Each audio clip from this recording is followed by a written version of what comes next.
First off, I mean, obviously the big question is being able to call yourself an Olympic gold medalist now. I mean, I know that you probably haven't had much time to sit around at home and think about that, but just how cool is it to know that that's, something attached to your name and added to your resume now? Yeah, I was just talking to my husband about it actually. Like, I can't really wrap my head around like that was the pinnacle. That was like the highest thing that I could achieve. And just knowing that like I did it and I've, accomplished that goal I've had for so long. Like, I don't know, it just feels cool that I can just keep playing the game knowing that I have that under my belt and get to have that to talk about when I'm 75 years old. Yeah.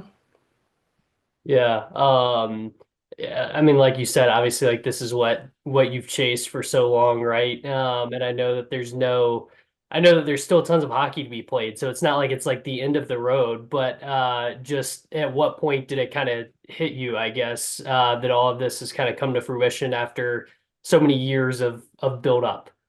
Yeah. I mean, I don't think it'll fully hit me. I'm convinced it'll take years just to like fully appreciate what just happened, but I think a moment like when I was skating around on the ice after it happened and like looking around at all my teammates and going and seeing my parents hanging over the railing at the and Andrew at the in the stands, like it was pretty surreal. Just it felt like an out of body experience kind of looking around and witnessing that. How special was the obviously having so many of your family members and friends there and stuff like that? I mean, how special were those moments that, after the game where you get a chance to go see them right away and stuff like that, or I'm sure you knew where they were sitting or general idea of where they were sitting. Just being able to experience that with those people who have been your support system. I mean, how cool was that aspect of it?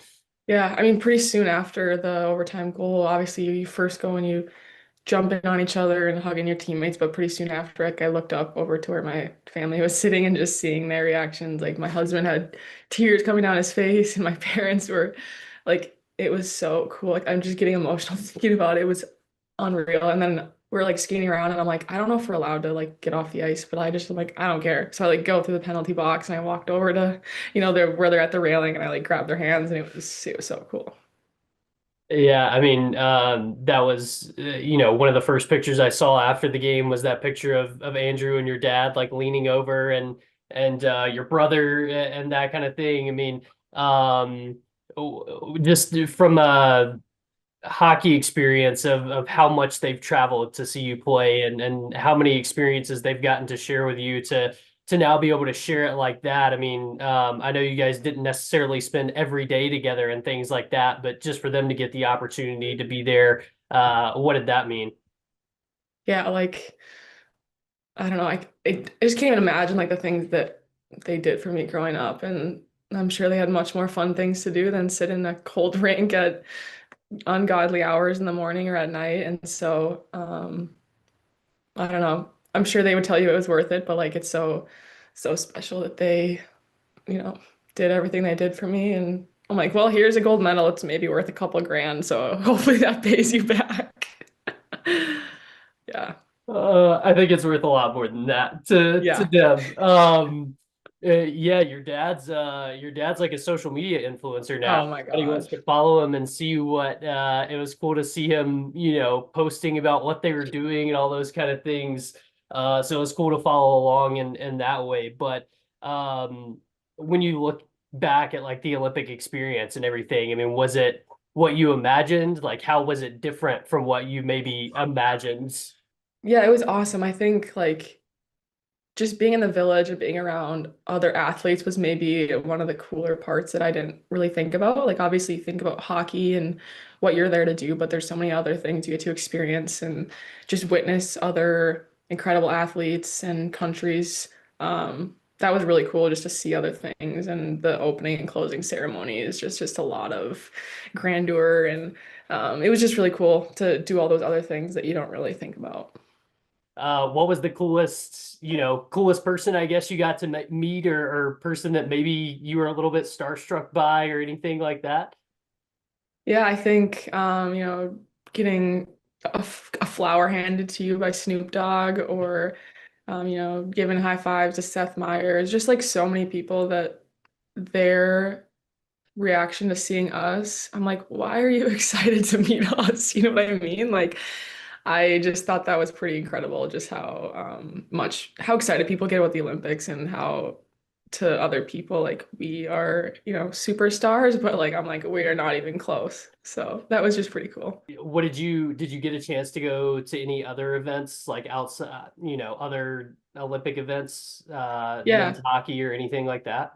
Yeah, a lot of people went to like, so we mostly could go to like speed skating and figure skating and hockey because that was where, in Milan right there. So a lot of people did that. I think my favorite was going to the men's hockey games. We got to see probably 90% of the gold medal game until we had to leave early and go to the closing ceremonies, which was like maybe the hardest thing I've ever had to do was having to leave that game. But it was just like the best hockey I've ever seen. It was so fun to watch.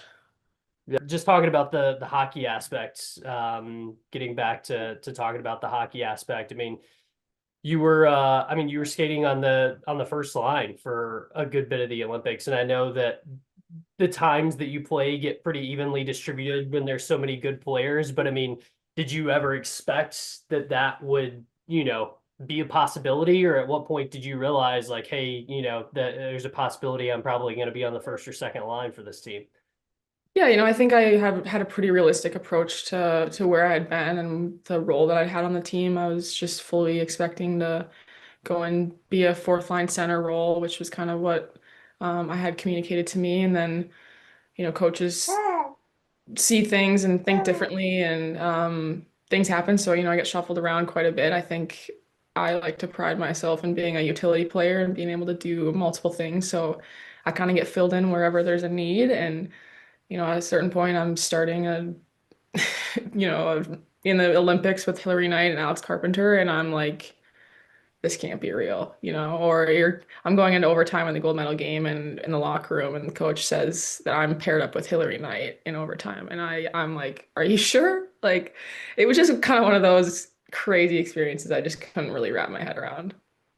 Yeah, and then I mean, going into the gold medal game, I mean, obviously it's not like I'm sitting there with a stopwatch on how much time you're on the ice, but like you were listed on the fourth line going into the gold medal game, and to me it felt like early on you weren't playing as many minutes as you had been, but then the third period in overtime it felt like you were playing a ton. So I guess what was the shift there? And at what point did you realize like, hey, I'm going to have to step up and play more minutes later in this game, or what was that conversation like, I guess?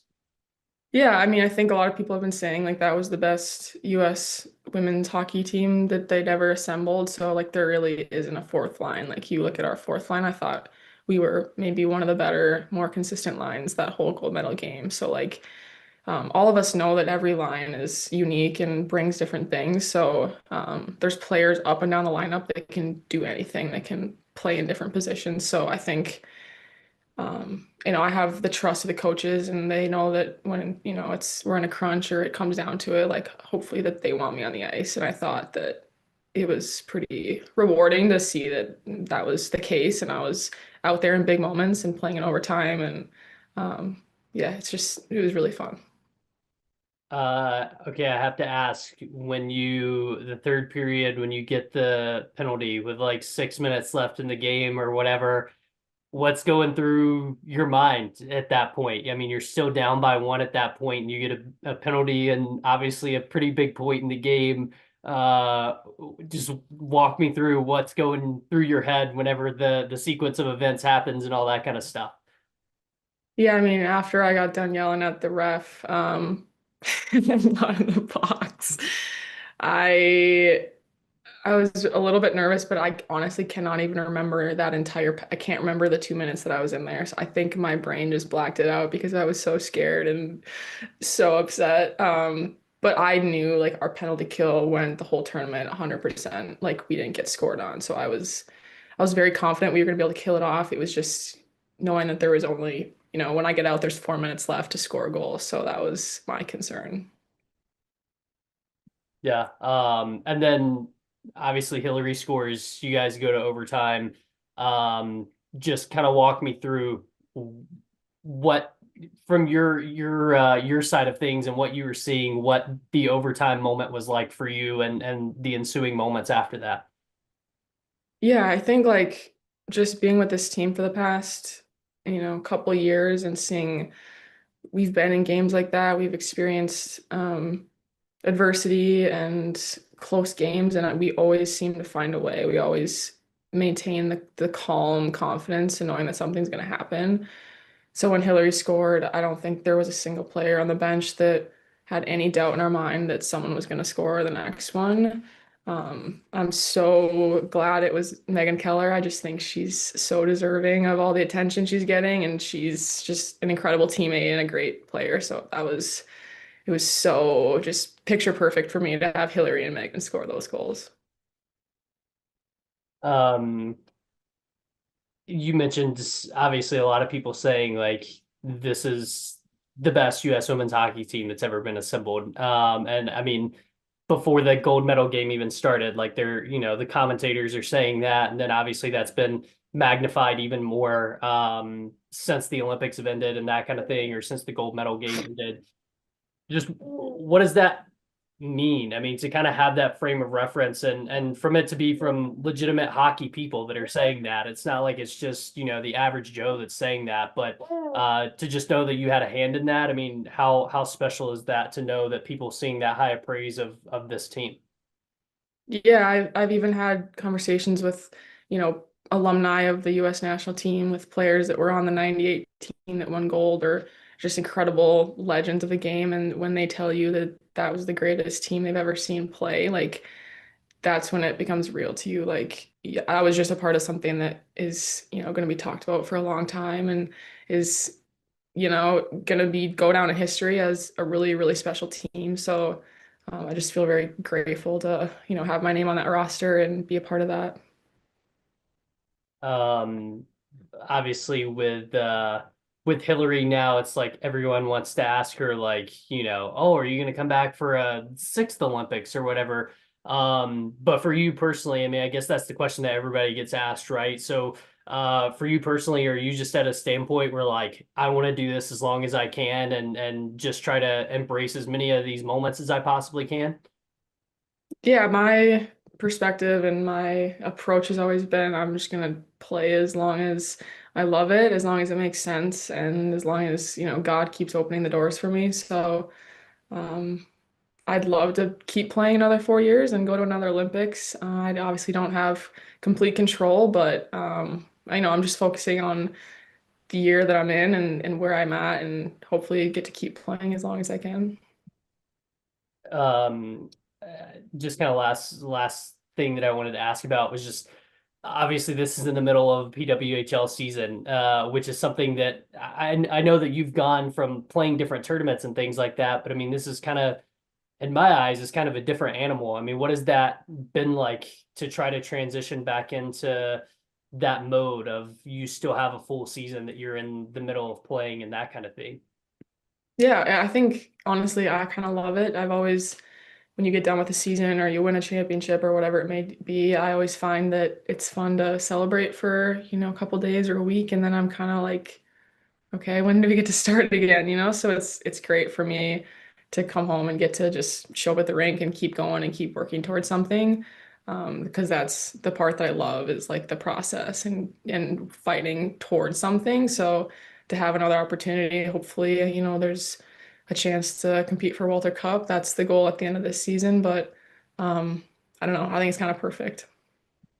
Obviously it's so different because all the players that you just spent so much time with, you all go different ways and that kind of thing.